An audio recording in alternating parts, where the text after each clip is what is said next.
Guys, we have a few minutes to talk about a shitload of stuff. Who's already fatigued on brands? Heads up? Yeah, I am. So here's the deal. Whatever that description is, I'm going to talk about some of that. But what I really want to talk about is this. Computers are absolutely useless. They only give us answers. Amen. Because I should know that. I worked for a company like this, sent out more CDs than people on the planet. But here are a couple of things that you should know. Is that we merged with Yahoo and AOL, brought these two companies together. I designed a logo drunkenly on a plane. So that's what we should call ourselves. We did not go with that. We call ourselves Oath. But at Oath, there's only two things I give a shit about. It's culture and code. It's the only thing you guys have talked about today since I landed this morning. At the heart of that is creativity, and that's why I love the Netherlands. There are three things that I observe every time I come here. Wow, holy shit, you guys are tall. And as a short-ass Australian Chinese guy, throw me in the minority sector, sure. You guys also export more beer than anyone else on the planet, so you're tall, good-looking, and drunk. And I love that about you lot. But here's what I do think is amazing about creativity, which you are open about. It's this. If you think about the most I would say, abused word in our industry, it's this. Every time I meet with a brand, they say, hey man, we want to disrupt. I'm like, awesome, how are we going to do it? They're like, let's use technology and let's think about our business. I'm like, oh my God, your business model is a thing that needs to be disrupted using technology. But the truth is, what I've heard more of is experience. That's 2018 in a nutshell. What's coming is clearly transformation. If you haven't heard the context of everything you're hearing about today, it's all about transformation. Why? Because we're changing. We're at the fourth cusp, or the cusp of the fourth industrial revolution. The first was this shit floating around. Steam made this building available. And then, of course, along came the big switch of electricity. And then, of course, the grubby thing in your hands, computing. And what's been coming at you for 20 years is this invisible sense of intelligence. So we are at the cusp of the change of intelligence. It's coming. And given that's the case, there's going to be 34 billion devices by 2025 connected to this incredible industry of ours. So every single brand on planet Earth has to have a 360-degree radius of humans. Otherwise, they're going to be in the forgotten community. And be open to that community. Be open to conversation. Be open, but don't be rude about the data that you collect. Because it's really hard, man, to get people to your brand and then get your brand to people. That shit is hard. So is it all rainbows and butterflies? Shit got real uncool. It got real practical. And it's all about services. Every single brand on planet Earth, I believe, is a service brand. Because look, the first thing you need to know is that it's all about personalization, isn't it? You got to know who I am, man. Shingy, you just landed at 65 degrees here in the Netherlands. Awesome, great, whoop-de-doo. What I want it to be is customized, bringing me an experience that feels like you know me enough to think you know me, but then I'm going to add my personalization layer to it. You've probably heard every single brand on planet Earth talk about that this year. But then, truthfully, how do you make sure it's humanized? And all these grubby platforms that we try and experience our brand, we need to make sure that we are talking like a human. So is tech actually making people human? Well, let me give you my story. 20 years ago, I moved to New York City. At that point in time, I bought that television, Sony Trinitron. I subscribed to Time Warner Cable. I had 99 channels of TV. I pushed that TV into the hallway and said, free TV. The first week I moved there. Why? I'm from a country that had 5 channels. I moved to a country that had 99 channels of shit that's going to rot my brain. So I decided, done with this. I'm going all digital 20 years ago. No radio, no newspaper, no TV, nothing. And what's amazing about that is that beautiful environment where I understood, it was a bit slow, by the way, but I knew who I was connecting with. I knew how I was connecting with them. I know why I was connecting with them. That all changed and went to massive anxiety. I don't know about you guys, about 4 years ago, it started for me. I fire up my phone, all I see is misery and sports, both of which I don't participate in. And if I'm feeling like that, maybe you feel like that. If you feel like that, maybe the brand you represent feels like that. And that is society as we know it. Trust is the hardest thing to get, man. And if you think about trust, trust is just one of those environments where if you can get it, it's golden. But who are we getting? Are you looking after these humans? This is psychographic targeting according to Harvard. God bless. Or you could go Maslow's rule of hierarchy, which is another way to think about needs. But what I know is that technology is changing your behavior. But what it's not changing, and by the way, there are some behaviors that cannot change. You scumbags. But what I do know is that although technology is changing our behaviors, understanding human needs is half the job of fulfilling it, period, full stop.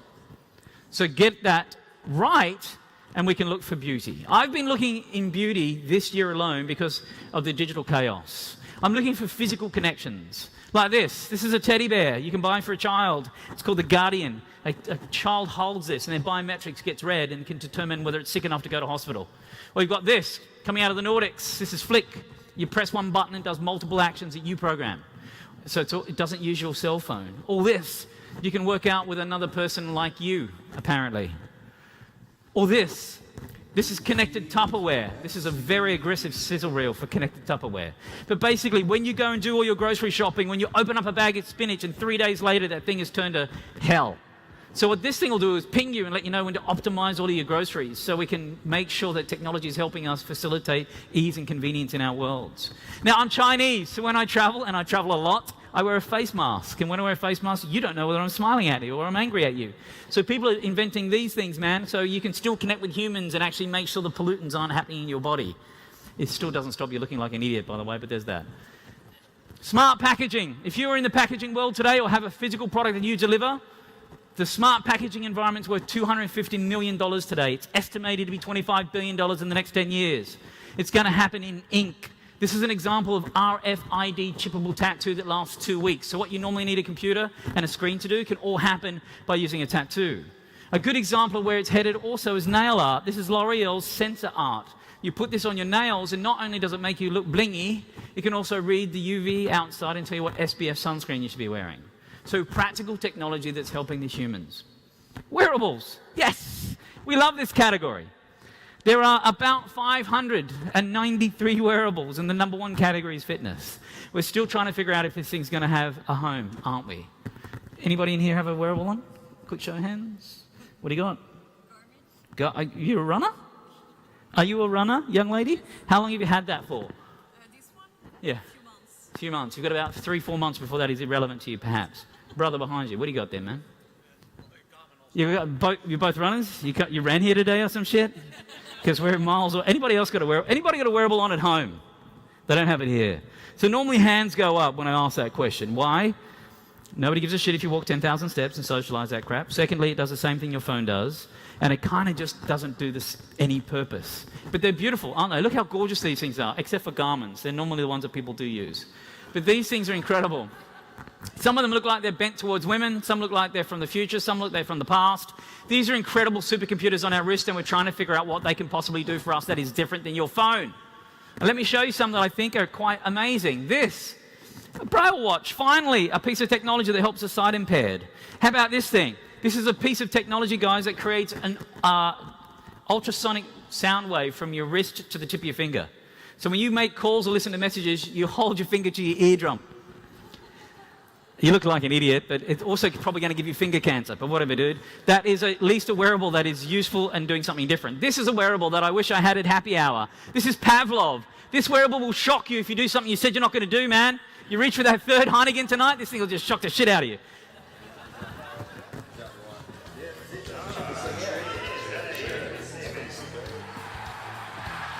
If a player is tackled, then you get to feel the physical effect of that.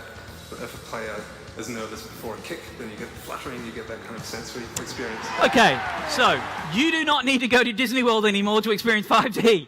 You can be sitting in a dark room like this and feeling the visceral experience of what it's like to be a footballer. This is haptic-plated wearables. This is the stuff that's trying to create brands as experience, and not brought to you by tech. This is a media company doing this. But probably the creepiest thing I've seen in a long time is this. Check it out.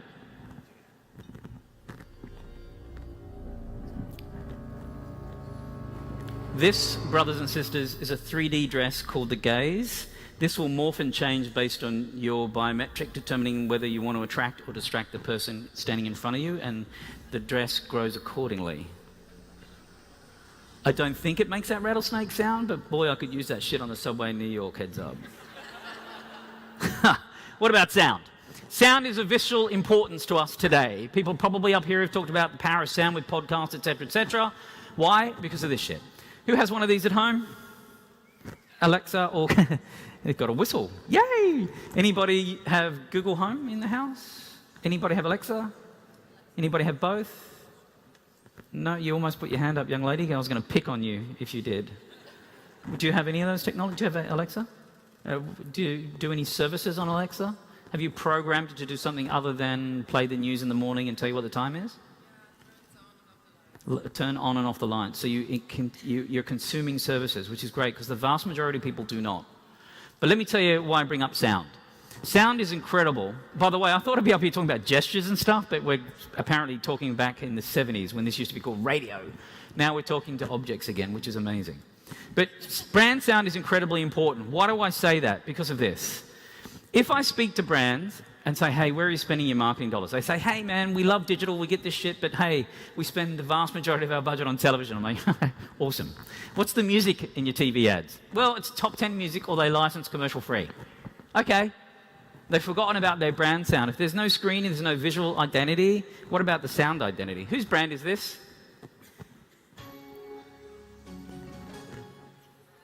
Intel. Verizon. No, but nice plug. This is Intel. In 3 seconds, if you weren't under the age of 25 and you're a bit older, you'd probably identify that as Intel. So if you've got a brand that's identified by sound, that is remarkable because it's creating a whole nother visual layer of brand identity for you, which I think is incredibly important. Although sound, I think, is headed to this sort of place.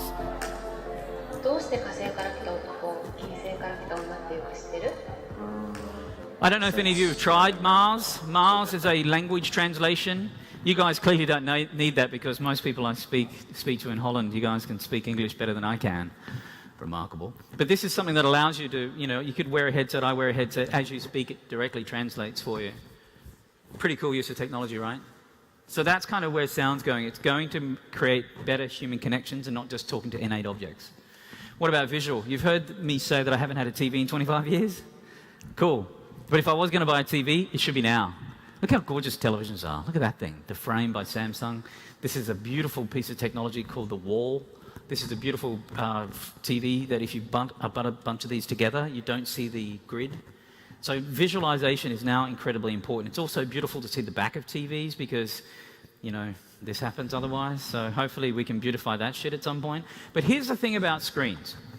The screens that you're seeing are not designed, these sort of screens are not designed to give you immersive entertainment in your living room. We've already got that. This is designed to bring you little bits of information in the context of how you want to see them. In this example brought to you by LG, it's saying that these screens can actually create an ecosystem of information transfer that's tiny bits of information delivered in the context of how it should be delivered. In this instance, little Johnny's cast turns into a visual identity screen.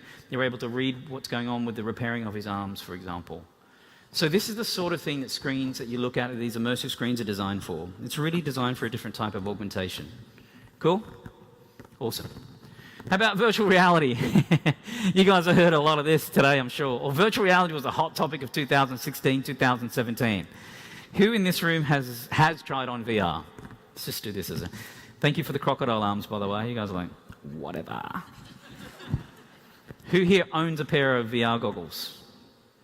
Anybody? Sister, the one I was going to pick on about the Alexa bullshit. What do you own? Sorry? What are they?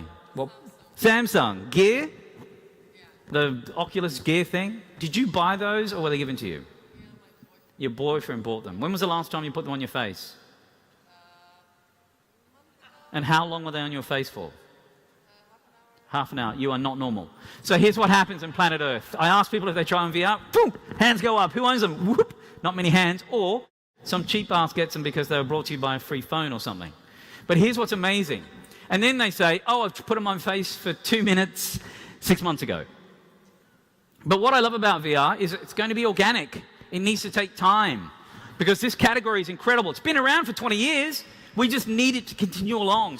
But what I do know is I love companies that are trying to bridge this stuff beautifully. Look at what Nintendo are doing. This is a thing called Labo, man. They create an on-ramp before you fall off the cliff. Don't just create VR experiences that go, ugh. Create a VR experience that helps people come on the ramp and come off the ramp. This is an example that allows kids to build the product before they immerse themselves. I love this ambition. Look what Samsung did. They allow you to dress like Iron Man before you play like Iron Man. God bless. And if you don't think that VR and AR are a thing, you have to go to Asia. Look what the Chinese are doing. They're developing these incredible little products that bring the physical and digital world closer together because kids don't delineate that. But they're not using cell phones to do it. They're using these dedicated devices like this thing. Pretty cool, right? So that's sort of a sense of where AR might be heading. But if you want to know where VR is going, it's going to here.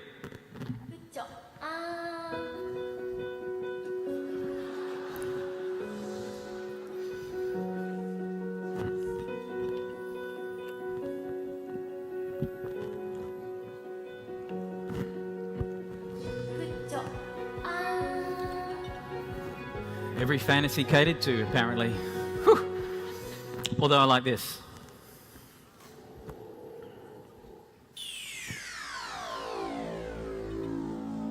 This is the Jaguar F-Type simulator. It's just sitting on a 6-axis hydraulic platform here. Roll you around, lift up, down. That's all right for you getting back. Once you're wearing this helmet, that's really going to simulate exactly what it's going to be like on the track. Very good. Make sure you brace yourself. Good luck. Okay, Glenn, I'm about to start the ride. Welcome to Jaguar Virtual Simulator.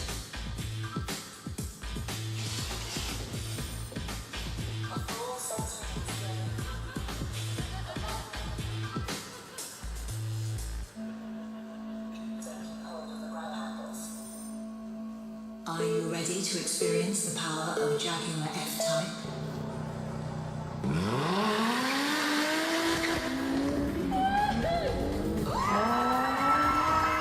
And you all know what happens next, she shits herself. But here's what's amazing.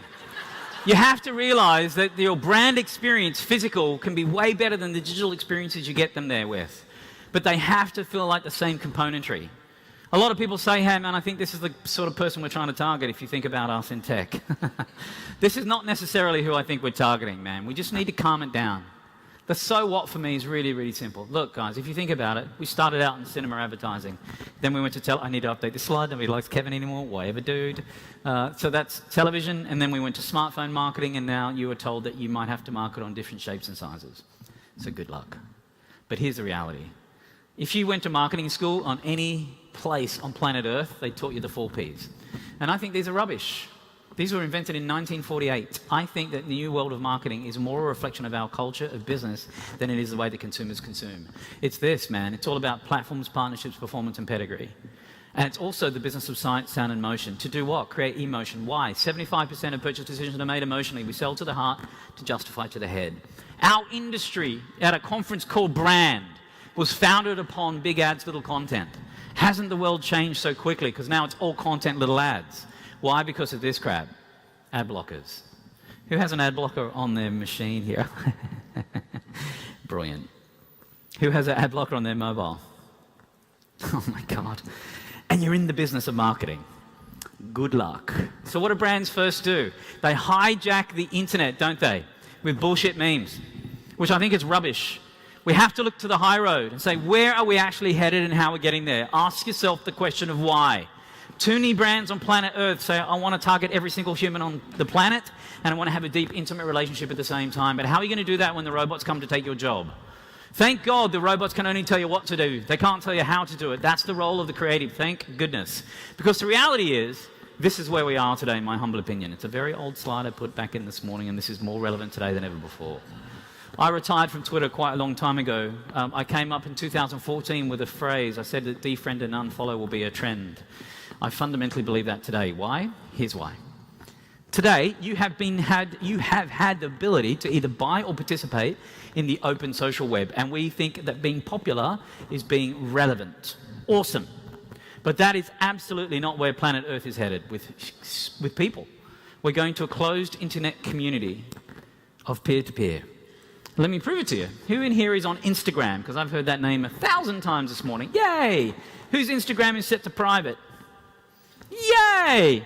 About 70% of you. Now, if I go and present to high school kids and ask them about WhatsApp, WeChat, Insta, Snap, boom, 100% of the hands go up.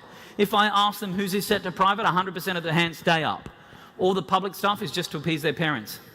Intimacy happens in these closed, interconnected networks of humans, and you need to be different to actually communicate there as a brand. Why? Brands are trying to catch up to be a conversational brand. I have very few friends, by the way, so when I send out a text and I see those bubbles, anxiety attack for me. But what I do love about this is that brands also need to understand that this is a great place where you can create intimacy through commerce. Let me show you. WhatsApp. Actually, no, WeChat in China. Dior, this fashion brand, did this limited edition bag only available on WeChat, sold out in 48 hours. Price, $4,200. So if you think about it, it's a messaging app, man. You can do commerce in incredible ways in places that feel intimate, not public persona. This is intimate connection, and it's really important to think about that. So how can you be the calm and the chaos? You've probably heard this. You got to have a point of view. You can no longer just sit in the middle. You sit in the middle, you get forgotten about, man. And things like design matter. Anybody know what this is? Toothpick. Anybody know who invented the toothpick? Japanese. Anybody ever notice a little barbell at the top of your toothpick? Anybody know what it's for? I'm going to give you something very valuable now.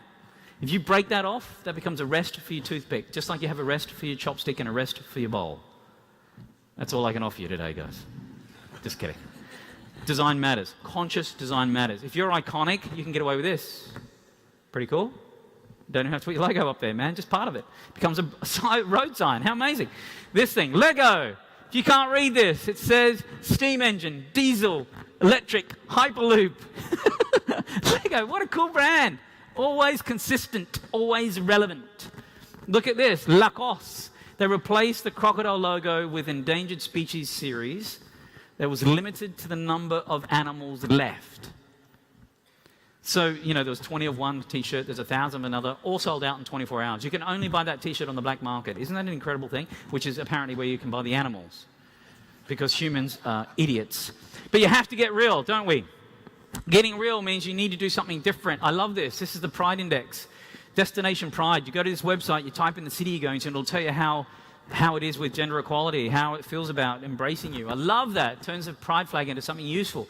Budweiser wanted to become relevant to rock and roll. They did this program where they said, well, instead of us telling you that we're significant, let's look at the old archive of images and find stuff where rock and rollers were using the product. And look at that. That's Jimi Hendrix using Budweiser as a slide guitar, and there's thousands of those images.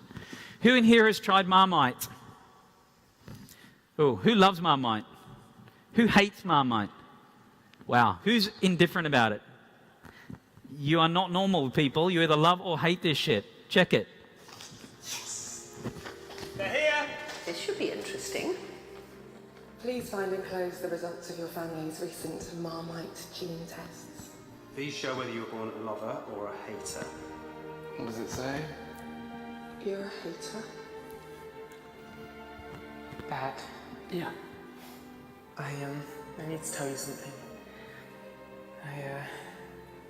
I'm a Marmite lover.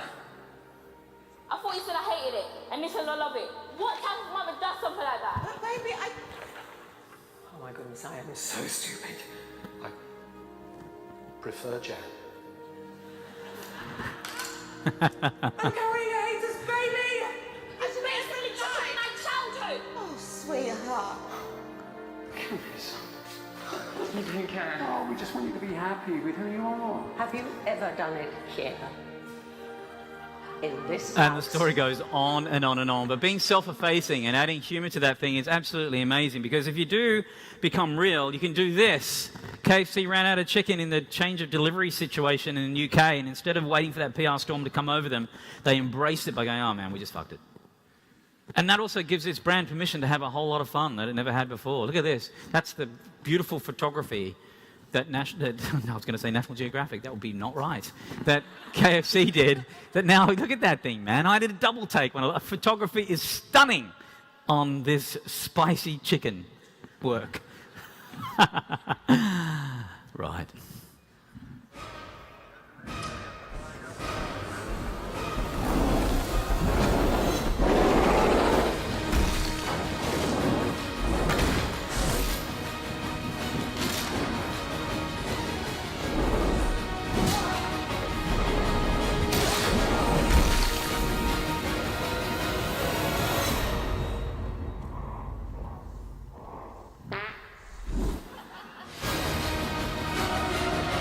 So apparently the most appropriate video after lunch, excuse me.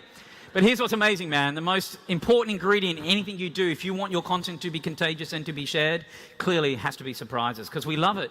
We love to share stuff as humans. We want to feel like we're an authority, but understand the world is completely overwhelming. You're hit with 1,900 media messages, and then it's underwhelming because you can't find what you're looking for. In fact, one of the largest contributors of stress today is what? Media overload. So here's the bad news. The shit you're producing on behalf of the brand you represent is stressing people out and killing them, dude. Just kidding. The only thing we care, The only thing we care about is attention. That's the economy, right? How much we spend our grubby time in front of this thing. Because we all suffer from tech neck. The average iOS person unlocks their phone like 80 times a day.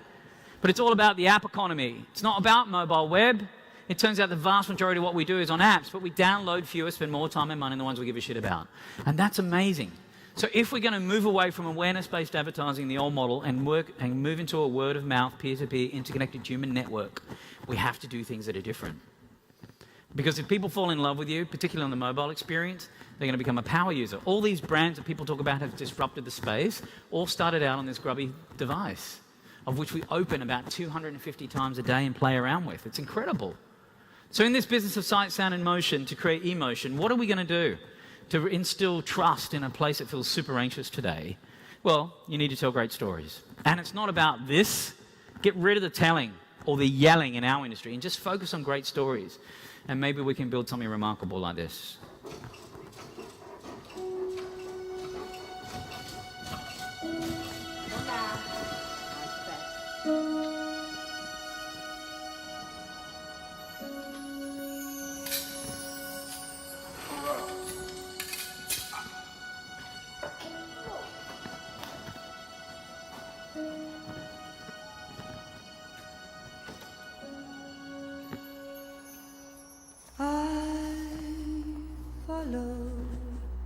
The night can't stand the light. One day I'll fly away, leave all this to yesterday.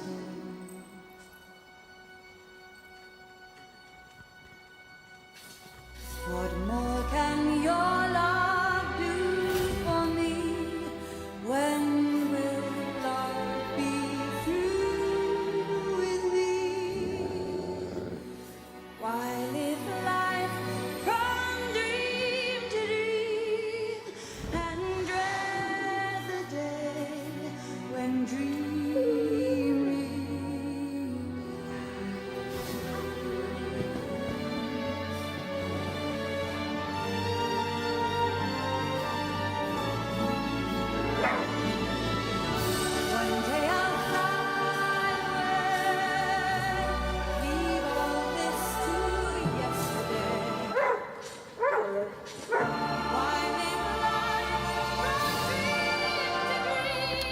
That's the Christmas story, as told by John Lewis, one of the largest retailers in the UK. They try and move as much product as humanly possible off the shelves at Christmas time. But what have they done?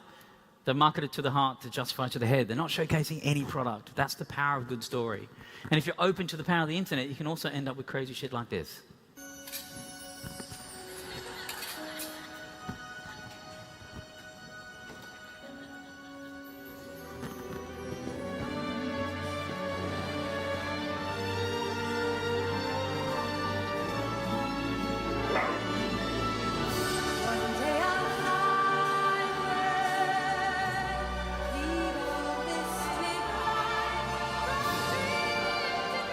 It'd be funny if it wasn't true. You can also end up with this.